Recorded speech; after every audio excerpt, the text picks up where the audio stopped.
When you think of the Normandy landings during World War II, what comes to mind? The buildup of Allied troops in Britain? The deception to trick the Germans into being unprepared? What if I told you that weather forecasts were more than just another factor, but also how we won World War II?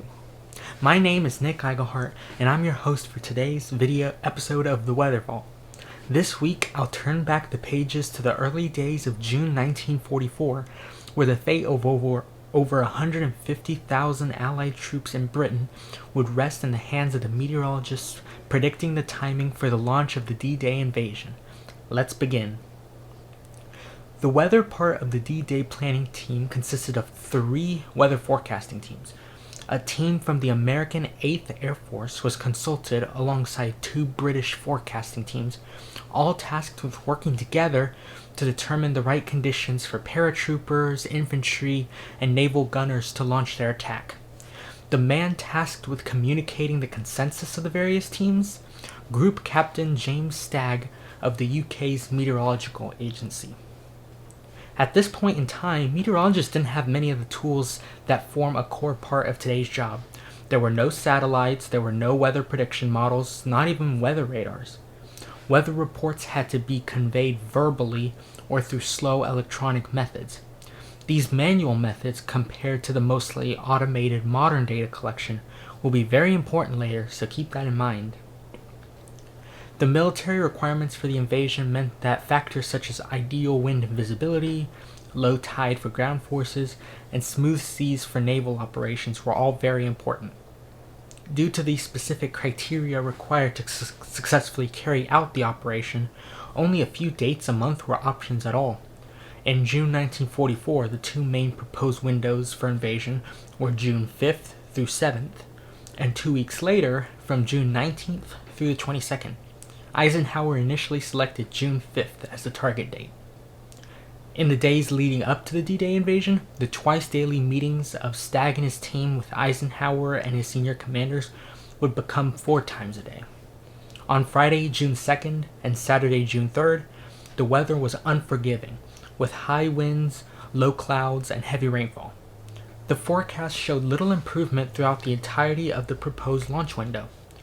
These forecasts were hardly uniform, with the lack of consensus among the forecasters being so severe that Eisenhower would postpone his final decision on whether to launch the invasion from the evening of June 3rd all the way until the morning of June 5th. On that day, the weather wasn't any better. It was still raining hard, the wind was still blowing, with no sign of improvement. However, based on last-minute weather reports out of neutral Ireland, Stagg's team predicted that for just 36 hours, starting on June 6th, the weather would improve enough to make the invasion viable. What did they see? A ship 600 miles off the coast of Ireland reported rising barometric pressure. At their core, land-based storms as well as tropical cyclones are areas of low pressure. Falling pressures indicate strengthening, and the reverse is also true.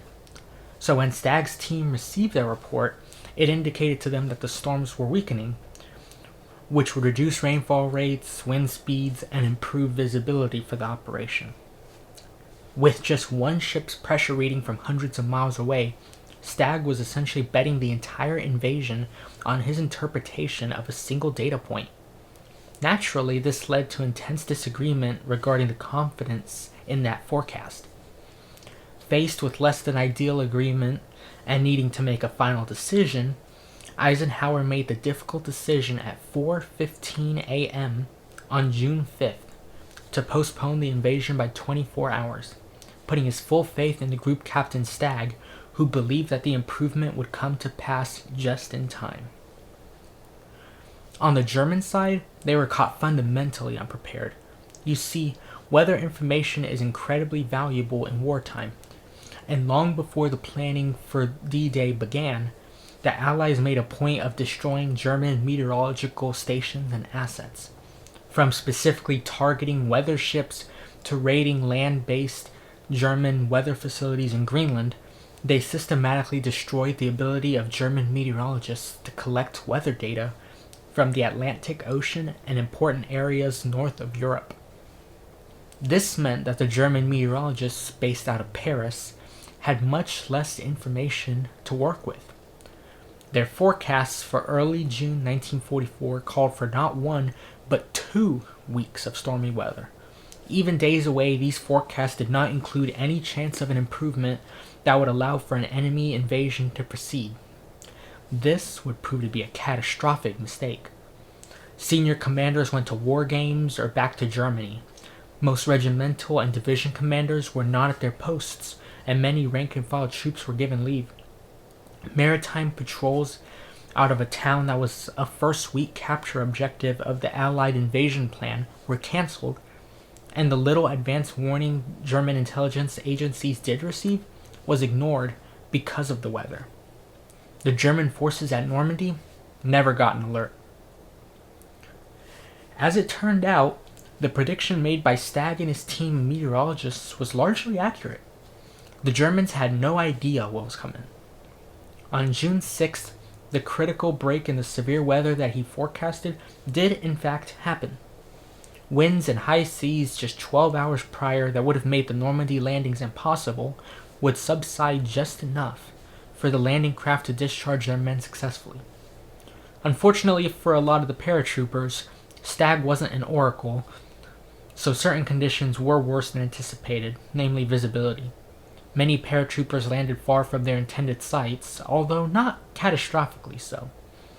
But compared to the preceding days, the weather was much more favorable for the overall largest military operation of the war.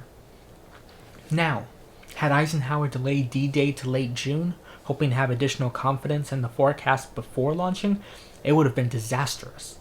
On June 19th, the first day of the alternative time frame, a depression moving northward from the Mediterranean converged with a cold front moving southeasterly out of Iceland, causing a major storm that battered the Normandy coast throughout the entirety of the proposed late June window.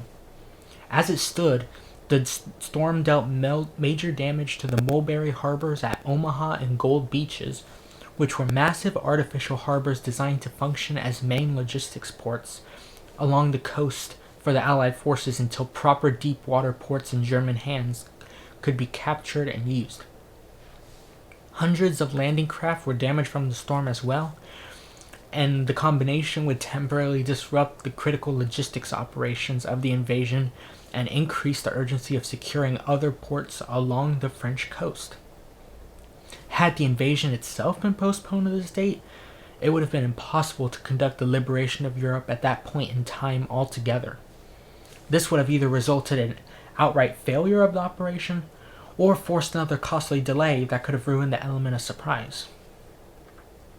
The impact of these weather forecasts was not lost on the very decision makers of the war, even decades later.